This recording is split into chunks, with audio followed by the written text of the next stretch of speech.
айдын айына төлейт, бирок бул өзү токтоп тур беле.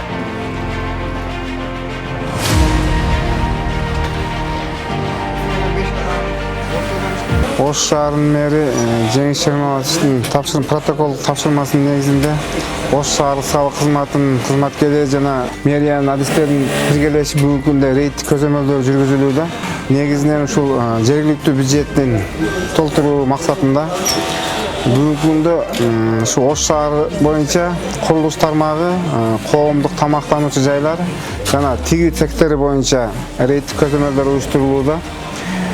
Рейдтик көзөмөлдөр учурунда негизинен ушул жалданма жумушчулардын сандары азайтылып көрсөтүлгөн учурлар кездешип атат. Ал боюнча актылар түзүлүп жана административдик айып пулдары салынат. Ошондой эле мен ушул немеден учурдан пайдаланып, жалпы салык төлөөчүлөргө кайрылып кетет элем. Отчетторду жана жалданма жумушчулардын санын өз убагында так жана айкын кылып көрсөтүп берүүңүздү суранабыз. Бул боюнча иш-чаралар байма-бай уюштурулуп турат жана рейдтик көзөмөлдөр дайым уюштурулуп турарын эскертебиз.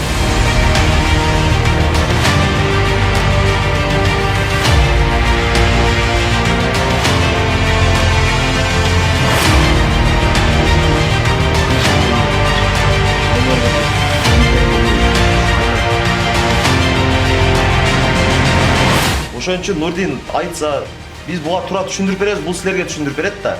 Биз ар бирге келе албайбыз да. Нурдин айтканы чын, силердин айлыгыңардан кармап калыш керек 10%-ини. Общий айлыктан эмес, ошо определенный суммасы бар, ошонун 10%-ин кармап калыш керек. Бул өзү деле төлөйт, одон сырткары, бул өзү силерге төлөп берет, одон сырткары мамлекетке. Подоходный налог деген. Ошону карап коесуздар, өзүңөрдүн эле пенсияңар кетет. Эртең жашыңар жакындап калганда, эже сиздин жашыңыз кичине чоңураак экен, түшүнүп атасыз, эртең пенсияга керек болот өзүңүздөргө эле. Больницага жатып калсаңыз, больницада керек болот. Баягы ОМС, наркотик суроолор ошо страхованияга өтөт. Ошону алып кел десеңиз, соцфондду Нурдин төлөп аткан болсо эле болду. Силерди ошо больницада бекер нерсени бекер кылып берет. Скидка алган скидка кылып берет. Пенсияга чыгасыңар, ошону карап коюңуздар, эжелер,